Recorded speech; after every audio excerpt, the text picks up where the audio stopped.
நோவா காலத்துல என்ன நடந்துச்சோ அதுதான் எனக்கு ஃபர்ஸ்ட் மைண்டுக்கு வருது. பைபிள்ல பதிவாக்கப்பட்ட அந்த சம்பவங்கிறது ரொம்ப நம்ம ஒரு ஸ்டோரியா படிச்சோம்னா படிச்சுட்டு போயிடலாம். ஆனா டீப்பா அதை வந்து நம்ம உன்னிப்பா ரியலிஸ்டிக்கா அதை பார்த்தோம்னாக்கா ரொம்ப பயங்கரமா இருக்கும். ஏன்னா அந்த காலத்துல அக்கிரமங்களும் பாவங்களும் பெருகினதால ஆண்டவருக்கு கோபம் வந்து இந்த உலகத்தை அழிக்கணும்னு சொல்லிட்டு டிசைட் பண்றாரு.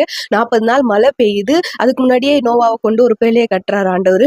மழை பெஞ்சு இந்த உலகம் ரொம்பிடுச்சா, ஃபுல்லா ரொம்பி அழிஞ்சிருச்சா அப்படின்னு சொன்னாக்கா வெறும் மழை பெஞ்சதுனால மட்டும் இந்த பூமி ரொம்பலங்க. பைபிள்ல சொல்லுது, வானத்தின் மதகுகளின் கதவு திறந்து தண்ணிய ஊத்துனாராம்.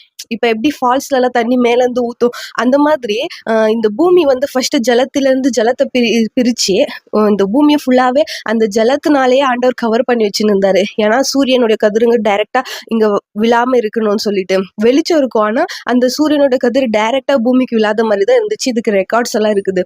இப்போ அந்த நோவா காலத்துல மழை பெஞ்சு ரொம்பிச்சா இந்த பூமி அழிஞ்சிச்சா அப்படின்னு சொல்லி பார்த்தோம்னா கண்டிப்பா இல்ல. மழையும் பெஞ்சிச்சு, அது கூட இந்த வானத்தின் மதகுகளின் கதவுகள் திறந்து தண்ணி ஊத்துச்சு அப்படின்னு சொல்லிட்டு பைபிள் இருக்கு.